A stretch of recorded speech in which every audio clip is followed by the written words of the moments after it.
میں سوچ رہا تھا کہ تم خود مجھے اپنے بارے میں بتاؤ، اور اگر نہ بتاؤں تو تم دیوتا ہو، مجھے بد دعا دو گے اور میں مصیبت کا شکار ہو جاؤں گی۔ کیوں؟ نہیں لائشا، ایسا کوئی خیال میرے ذہن میں نہیں تھا۔ میں نے اپنے ترکش کے تیر آزمائے تو پھر تم میرا نام کیسے جان گئے؟ اور میرا خیال ہے کسی نے میرے بارے میں تمہیں اطلاع دے دی۔ کون دیتا؟ تم جانتی ہو شاکانیہ تو کبھی تمہارا تذکرہ نہیں کرے گی کیونکہ وہ تم سے نفرت کرتی، دوسرے لوگوں کو بھی اس کی اجازت نہیں ہے۔ مجھے بتاؤ تمہیں کس نے میرے بارے میں بتایا؟ وہ تعجب سے بولی، تمہاری شخصیت اتنی ہلکی تو نہیں ہے لائشا کہ لوگ منع کرنے کے باوجود تمہارے تذکرے کر دیا کریں۔ میں خود بھی اسی لیے حیران ہوں۔ معلومات کا تبادلہ کرنا چاہو تو کر لو، میں تمہیں تمہارے بارے میں مکمل طور پر بتا سکتا ہوں، گویا تم خود کو دیوتا ثابت کرو گے۔ چلو یہی صحیح، لیکن مجھے قائل نہ کر سکو گے شاید، لیکن جو خطرناک خیال تمہارے ذہن کے گوشوں میں پنہاں ہے، اس میں تمہارا میں شریک کار کس طرح بنوں گا؟ اگر تم نے مجھ سے یہ رویہ رکھا تو، میں نے کہا، اور وہ بوکھلائے ہوئے انداز میں کھڑی ہوگی۔ کیا مطلب؟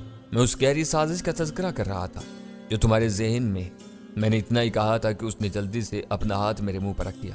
اس کی آنکھیں خوف سے پھٹی کی پھٹی رہ گئی تھی۔ یہ راز کسی اور کو بھی معلوم ہے؟ ابھی تک تو صرف میرے سینے میں ہے، لیکن بہتر یہ ہوگا کہ تم پورے اعتماد کے ساتھ مجھ سے گفتگو کرو۔ مگر میرا علم جھوٹا نہیں ہے، تم آسمانی باشندے نہیں ہو، تم عجیب و غریب قوتوں کے مالک ضرور ہو، لیکن تمہاری قوتیں زمین تک محدود ہیں۔ میں تو سرے سے دیوتائیت مانتی ہی نہیں، میں جنون سے الگ ہوں۔ میں بھی خود کو دیوتا نہیں کہتا۔ اب دوسرے لوگ اگر خود اور تمہاری ماں اصرار کرے تو میں کیا کر سکتا ہوں؟ ایک بدترین موت اس کا مقدر ہے شاید، ویسے میں جانتا ہوں تم اپنی ماں کی موت کو نہ بھول سکی ہوگی۔ نوجوان، تمہاری معلومات خطرناک حد تک ہے۔ تم نے واقعی میرے ذہن کو شدید جھٹکا دیا ہے۔ میں چند ساعت قبل بہت خوش تھی، لیکن اب میں افسردہ ہوں۔ کیوں؟ میں قیامت تک نہیں سوچ سکتی تھی کہ روز زمین کا کوئی اور شخص بھی میرے ذہن کی گہرائیوں میں جھانک سکتا ہے۔ مگر تمہیں یہ سب کچھ کیسے معلوم ہوا؟ ستارے میرے بھی دوست ہیں، لیکن ستاروں کے جال سے میں نے اپنی تقدیر نکال لی ہے۔ اب ان کے پاس میری تفصیل موجود نہیں ہے، جس طرح تم خود اپنے بارے میں وضاحت نہیں کرتے۔ ان باتوں کو چھوڑو لائشا، تم خود بھی جانتی ہو کہ تم نے مجھے ہی کیوں اپنا شریک کار متعین کیا ہے۔ تم نے مجھے خوفزدہ کر دیا ہے، اب تو مجھے بہت کچھ سوچنا پڑے گا۔ وہ پریشانی سے اپنی پیشانی مسلتی ہوئی بولی، جس طرح تم پسند کرو۔ اگر میری یہاں موجودگی بہت ناگوار گزر رہی ہے تو میں واپس چلا جاؤں؟ نہیں اکیاس، یہاں کھڑے ہو جائے۔ دراصل میں تم پر اپنی شخصیت کی ساکھ بٹھانا چاہتی ہوں، لیکن تم نے مجھے زیر کر دیا۔ آؤ دوستانہ فضا میں گفتگو کریں، مجھے تمہاری پیشکش منظور ہے۔ اور پھر وہ دیر تک عرشے سے ٹھکی سمندر کی لہروں کو دیکھتی رہی، پھر بولی، تمہاری شخصیت سربستہ راز ہے۔ آخر کیوں؟ تمہارا بدن سونے کی طرح چمکدار اور تمہاری صورت اس جہاں کے تمام مردوں سے زیادہ حسین کیوں؟ تمہاری آنکھوں میں صدیوں کا ماضی کیوں ہوتا ہے؟ بولو، تمہارا وجود انسانی آلودگی سے پاک کیوں ہے؟ آگ تمہاری دوست اور پانی تمہارا محافظ کیوں ہے؟ تم انسانوں سے نئے دور کے انسان کیوں ہو؟ اور تم میرے بارے میں یہ سب کچھ جانتی ہو۔ ہاں، میرے علم نے کہا تھا میرا ایک مددگار روئے زمین پر موجود ہے، اور پھر لمحہ بلمحہ تم میرے قریب آتے گئے۔ تم اس وقت مجھے سب سے زیادہ قریب محسوس ہوئے جب شراب کے تاجر کی بیٹی تم سے اظہار عشق کر رہی تھی اور ہمارا جہاز پائیگاس کی طرف بڑھ رہا تھا۔ پھر تم دونوں بازار میں بکنے آئے اور میں نے سوچ لیا کہ تم میرے پاس پہنچ گئے، اور اب تم اس جہاز پر ہو اور تمہارا ایک مقام ہے، اور یہ سب کچھ میرے لیے غیر متوقع نہیں ہے۔ میں نے لمحوں میں جان لیا جو تم نے حاصل کر لیا، اور اب اس کے بارے میں اصل کھیل شروع ہوتے ہیں۔ تم دکھی ہو لائشا، مجھے تعجب ہے لائشا، اتنی کم عمر ہونے کے باوجود تم نے اتنے علوم کیسے حاصل کر لی؟ میں دشمنوں کے درمیان زندہ رہنے والی ہستی ہوں، مجھے مدافعت دی گئی ہے، اور اب میں اپنے دشمنوں کو حقیر جانتی ہوں۔ شاکانیہ خود کو بہت طاقتور سمجھتی، لیکن اب اگر میں اس کے خلاف کھڑی ہو جاؤں تو وہ میرا کچھ نہیں بگاڑ سکے گی۔ پھر تم نے اسے اب تک معاف کیوں رکھا ہے؟ میں نے سوال کیا اور وہ مسکرا دی۔ ایک بڑے مفاد کے لیے چھوٹے مفادات قربان کرنے ہی پڑتے ہیں، مجھے اسے ایک بڑا کام لینا ہے۔ خوب، میں اسے گہری نگاہوں سے دیکھنے لگا۔ یہ حسین لڑکی جو علم و فنون سے بھی آراستہ تھی میری توجہ کا مرکز بن گئی تھی۔ میں اس کے قرب میں دلچسپی لے رہا تھا، لیکن لائشا جہاز میں سفر کرتے ہوئے کافی وقت گزر گیا ہے، تم پہلی بار نظر آئی ہو۔ مجھے میری ماں کی طرف سے یہی ہدایت ہے۔ اس نے گردن گھما کر مجھے دیکھا اور مسکرا دی۔ کیا ہدایت ہے؟ دن کی روشنی میں دوسروں کے سامنے نہ آیا کروں۔ ہاں، تازہ ہوا کے لیے رات کی تاریکی مناسب ہے۔ किसी से ज़्यादा गुफ्तगू ना किया करूं, मेरा कोई मुलाकात ही नहीं होना चाहिए, वगैरह वगैरह। ये पाबंदियां क्यों हैं? कौन इससे सवाल करे? गोया तुम्हारे साथ उसका रवैया मुनासिब नहीं है। अजीब सवाल है तुम्हारा। क्या तुम अपने दुश्मनों के साथ बेहतर सलूक करना पसंद करोगे? लेकिन अगर वो तुम्हें दुश्मन समझती है तो तुम्हारे वालिदैन की तरह उसने तुम्हें हलाक क्यों नहीं कर दिया? इसलिए कि वो इस पर कादिर नहीं थी, दाइशा ने जवाब दिया। और मैं गहरी सांस लेकर उस पुरस्रार लड़की को देखने लगा जो अभी तक मेरी समझ में नहीं आई थी। तब उसने आसमान की तरफ देखा और बोली, सितारे वापसी के इशारे कर रहे हैं, मुझे इजाजत दो। ओह, लेकिन इतनी जल्दी भी क्या है? तुम्हारी शख्सियत इतनी दिलचस्प है कि तुमसे बातें करते रहने को जी चाहता है। हाँ, लेकिन मजबूरियां नज़रअंदाज नहीं की जा सकती। मुलाकात तो हमारी फिर होगी, और मेरा ख्याल है 1-2 मुलाकातों के बाद काफ़ी तफसील से होगी, और इंतज़ार करो। कल रात? मैंने सवाल किया। हाँ, कल रात भी मुलाकात होगी, लेकिन इस माहौल में नहीं। कल की रात तो एक दिलचस्प रात है, उसने मुस्कुराते हुए कहा। क्यों? कल क्या खास बात होगी? इसके बाद सितारे खामोश हैं, और ठीक भी तो है, रात के राज दिन की रोशनी में अया नहीं होने चाहिए। पर न रात का इंतजार कौन करे? रात आने दो, राज अया हो जाएंगे। उसने बदस्तूर मुस्कुराते हुए कहा और अरशे के पास से हट गई। फिर उसने रुखसती के अंदाज में मुझे देखा और मुड़कर एक तरफ चली गई। मैं खामोशी से उसे जाते हुए देख रहा था, और फिर जब वो निगाहों से ओझल हो गई तो मैंने गहरी सांस ली। अनोखी लड़की है, लेकिन हसीन भी है और ज़िरक भी। क्या काम लेना चाहती है वो मुझसे? वैसे इसके अंदाजे किस कदर दुरुस्त थे। उसने बहुत कुछ मालूम कर लिया मेरे बारे में, और अपनी मालूमात से बहुत पुरएतमाद है। आखिरी रात में मैं अरशे से हट आया। मेरा दोस्त जालूत वापस आ गया था और अब मजे की नींद सो रहा था। शायद उसे उस खतरे से निजात मिल गई थी जिससे वो भागा फिर रहा था। मैं खामोशी से अपनी आरामगाह में आ गया और फिर दूसरी सुबह हस्बे मामूल था। जागने के बाद जालूत ने अपनी मुख्तसर कहानी सुनाई कि किस तरह ज़ाला उसे तलाश करती रही और वो उससे छुपा छुपा फिरता रहा। उस लड़की को तुमने मेरे पीछे लगाया है क्या? अब बताओ मैं क्या करूं तुम्हारे लिए? मेरी जान बचाओ किसी तरह, उसने कहा। उसकी सिर्फ एक तरकीब है। क्या? जालूत ने मुझसे पूछा। मैं खुद उससे इजहार इश्क कर दूं।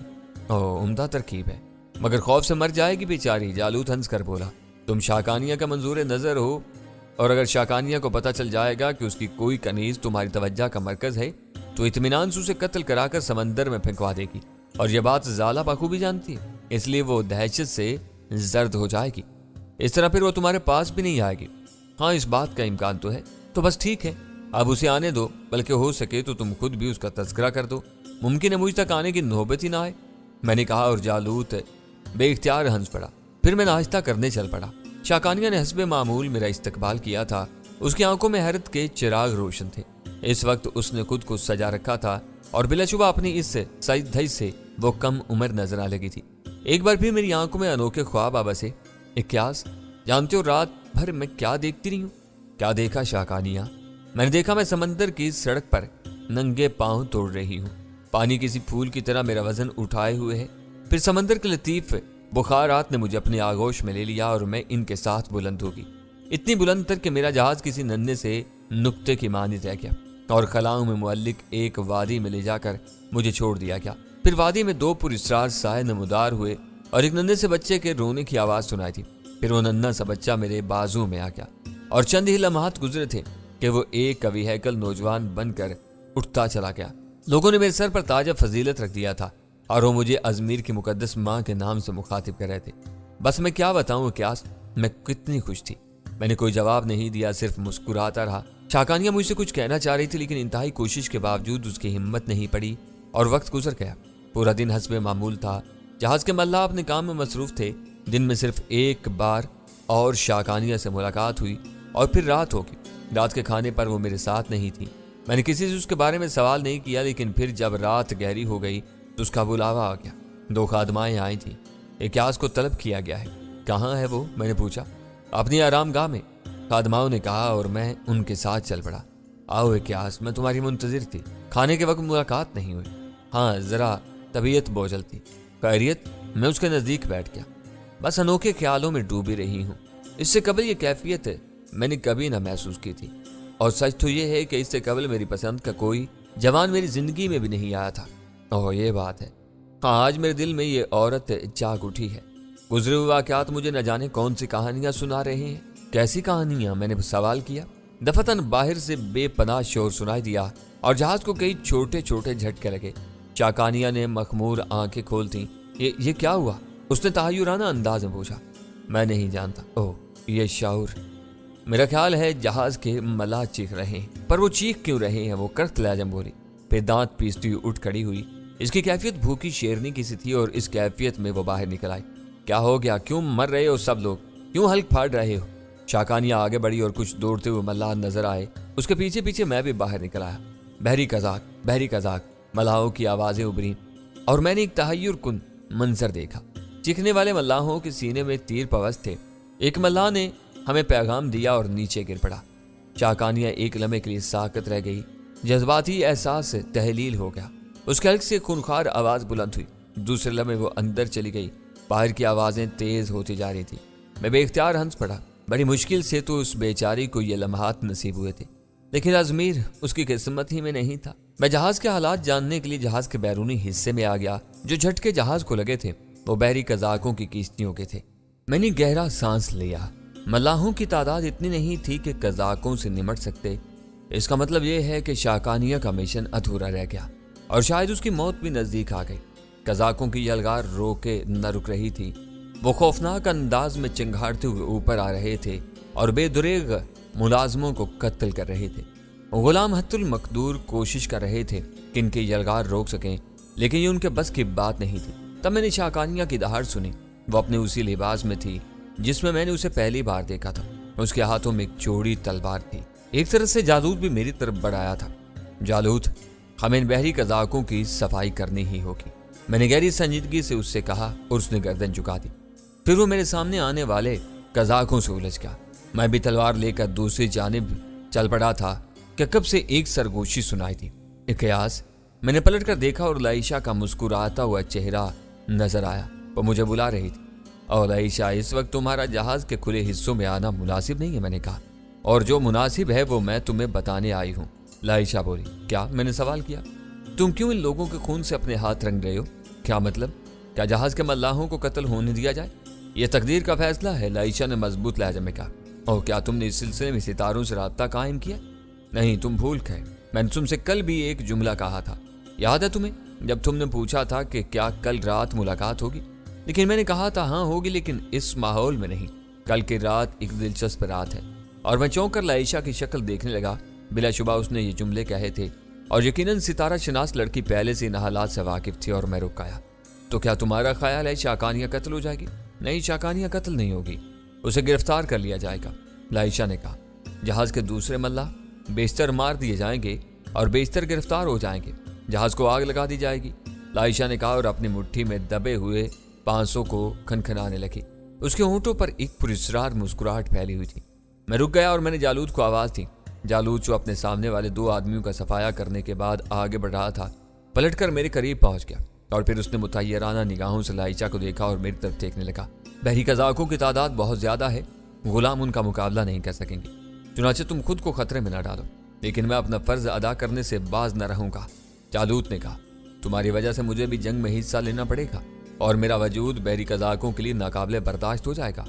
अफसोस क्यास, मैं तुम्हारी तरह आका नहीं गुलाम हूँ, मुझे अपनी कीमत अदा करने दो, जालूद ने कहा और जंग में कूद गया। लाइशा बदस्तूर मुस्कुरा रही थी। अगर वो इस जुबान का मालिक न होता तो गुलाम भी ना होता। हुक्मरान ज़हीन होते और गुलाम जज्बाती। तमाशा देखो, देखो वो जहाज में शोले भड़क उठे। उसने एक तरफ इशारा किया। कजाकों ने जहाज को आग लगा दी थी और समंदरी हवाएं इस आग को जला दे रही थी और वो तेजी से फैलती जा रही थी। शाकानी आप भी वहशत खेज जंग कर रही थी, लेकिन फिर किसी ने उस पर एक स्याह जाल फेंका और वो जाल में जकड़ गई। उसके शाने पर बैठा बाज जोर जोर से चीखने लगा और शाकानियां तलवार से जाल को काटने लगी, लेकिन फिर कई दूसरे जाल उस पर आ पड़े और वो इनमें जकड़ कर रह गई। दूसरी तरफ जालूद पर भी कई जाल फेंके जा चुके थे। कजाक बहुत ज़हीन थे। उन्होंने खतरनाक लड़ाकों पर काबू पाने के लिए जाल इस्तेमाल किए थे। कंगाना और दूसरे ताकतवर बदस्तूर जंग कर रहे थे, लेकिन बहुत जल्द गुलामों की मुदाफत दम तोड़ने लगी। जो जिंदा बचे थे इन्हें गिरफ्तार किया जाने लगा। शाकानिया को शिकस्त हो गई थी। बहरी कजाक अब लूट मार में मसरूफ हो गए। कीमती सामान नीचे फेंका जाने लगा और फिर कवि हैकल कजाक जिसकी एक आंख पर स्याह पट्टी बनी हुई थी हमारे पास पहुंच गया। उसके पीछे ही दूसरे कजाक भी थे। उसने नेजे की अनी मेरे सीने पर रख दी। खुद को गिरफ्तारी के लिए पेश कर दो। मैंने नेजे की अनी पर जोर लगाया और एक झटके से उसे पीछे धकेल दिया। कजाक खुद को बमुश्किल गिरने से रोक सका था, लेकिन दूसरे लोगों ने मेरे गिर्द तलवारों का हिसार कायम कर दिया। लाइशा मेरे बिल्कुल नजदीक हो गई थी, लेकिन तुम लोग मेरे हाथ से कत्ल होना चाहते हो मुझे लगता है। मैंने घुराती हुई आवाज में कहा, खुद को गिरफ्तारी के लिए पेश कर दो, तुम्हारे दूसरे गुलामों को शिकस्त हो चुकी।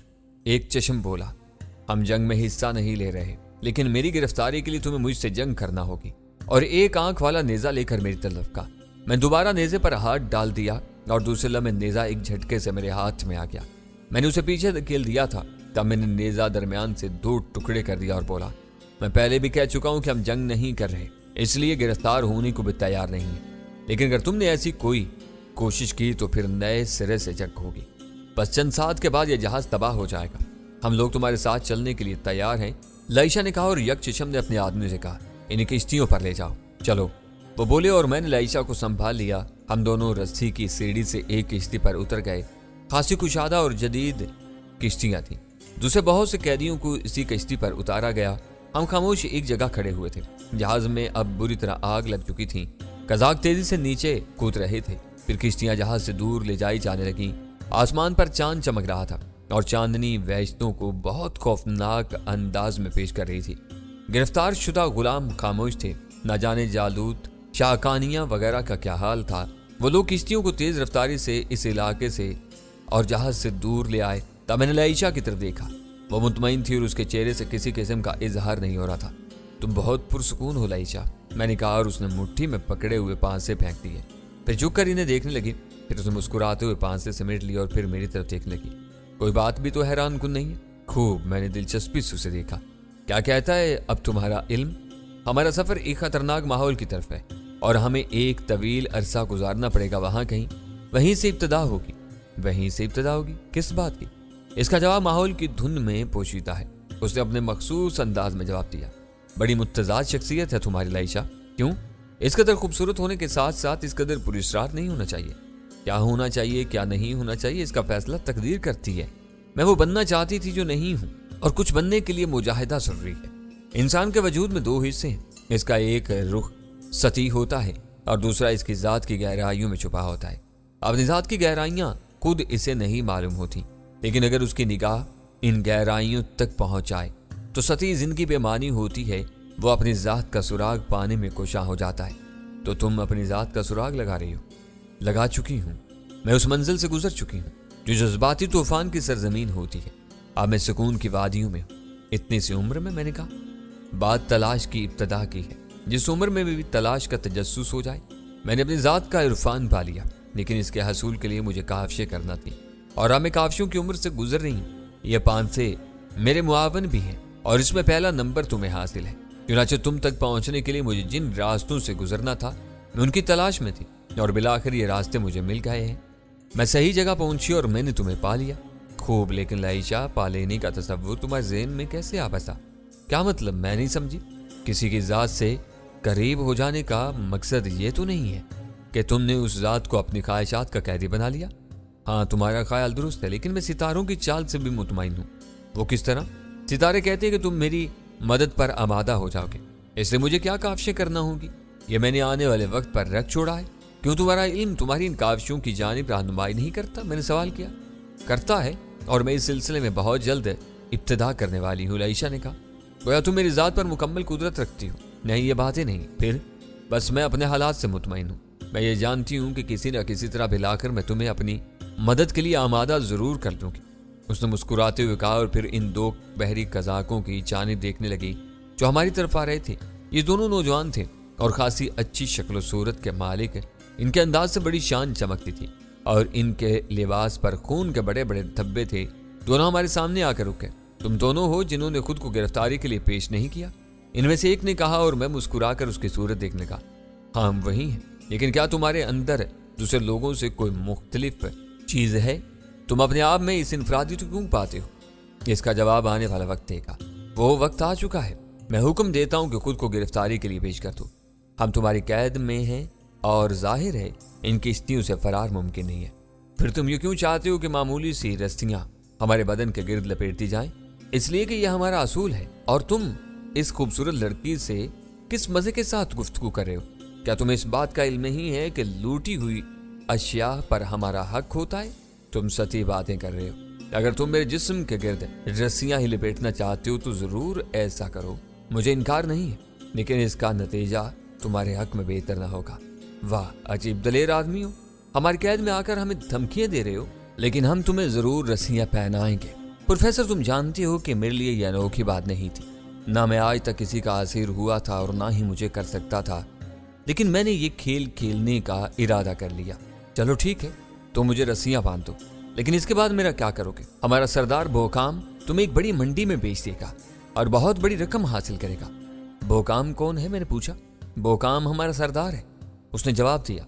हम लोग अपने आप को समुद्री उकाब कहते हैं और बोकाम का मतलब है उकाबों का सरदार।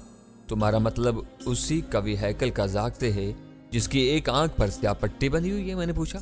हाँ वही, उसने जवाब दिया। हम उकाबों में सरदारी का एक पैमाना होता है और वो है सबसे ज्यादा ताकतवर होता है।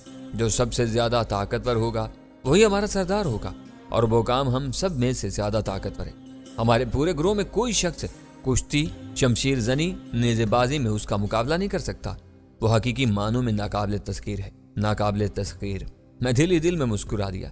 इस बेचारे मामूली दर्जे के कज़ाक को बोकाम दुनिया का सबसे ज्यादा बहादुर आदमी नजर आ रहा था। मैं उसकी नजरों में महज एक गुलाम था, एक जर खरीद मफ्तू गुलाम जिसकी जिल्द की रंगत सुनहरी थी। काशानिया और दूसरे कैदी कहाँ हैं? मैंने सवाल किया। तुम उन लोगों के साथ क्या सलूक करोगे? ये फैसला करना बोकाम का काम है, मुझे उससे कोई गर्ज नहीं है, उसने जवाब दिया। लेकिन तुझे दूसरों की भी फिक्र क्यों है? तू अपने बारे में क्यों नहीं सोचता? क्या तू ये जानने का ख्वाहिशमंद नहीं कि तेरे साथ क्या सलूक किया जाएगा? नहीं, मैं ये जानने का ख्वाहिशमंद नहीं हूँ, मैंने इत्मीनान से जवाब दिया। मेरे साथ वही सलूक होगा जो मैं चाहूंगा। तू मुझे कोई पागल मालूम होता है जो ये बात कह रहा है, उसने कहा। तू जानता नहीं है कि बोकाम कौन है और हम लोग अपने मफ्तूहीन के साथ क्या सलूक करते हैं। मैं ना तो पागल हूँ और ना तुम्हारे बोकाम से खौफसदा, मैंने उसे जवाब दिया। वक्त आने पर तुझे सब कुछ मालूम हो जाएगा।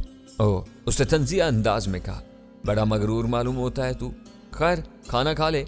लईशा ने खास तौर पर हुक्म दिया था कि तुझे पेट भर कर उम्दा खाना दिया जाए। वो लईशा को पहले ही मुझसे अलहदा कर चुके थे, मगर लईशा है कहाँ? मैंने दोबारा उससे पूछा।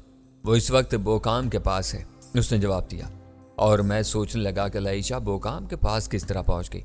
यकीनन वो किसी गहरी साजिश में मसरूफ है। उसने बहरी कज़ाकों के सरदार को किसी न किसी तरह शीशे में उतार लिया है और अब वो इसकी मंजूर नजर बनकर हुक्म चला रही है। हाँ, वो है भी तो बहुत खूबसूरत और कम सिन भी है और उसे हुक्म चलाना भी चाहिए। मैंने दिल ही दिल में सोचा और मुस्कुरा उठा। किस सोच में गर्क हो गया सुनहरी गुलाम? कज़ाक ने मुझसे पूछा। तुम्हारा नाम क्या है? मैंने उससे सवाल किया। मेरा नाम डेम्प है। और तेरा? उसने पूछा। मुझे क्यास कहते हैं, मैंने जवाब दिया। सुनो डेम्प, मैं तुम्हें पसंद करने लगा हूँ। क्या हम दोस्तों की तरह नहीं रह सकते? हाँ, क्यों नहीं? डेम्प कुछ सोचते हुए बोला। वैसे लड़ाई के दौरान तूने अच्छे हाथ दिखाए थे और मैं बहादुरी को पसंद करता हूँ। बहरहाल, जब तक तू जिंदा है या हमारे साथ है उस वक्त तक मुझे अपना दोस्त समझ। अच्छा, अब खाना खा ले, बहुत देर हो चुकी। डेम्प खाने के बर्तन लेकर वापस चला गया और हमारा सफर उसी तरह जारी रहा। 3 दिन इसी तरह गुजर गए।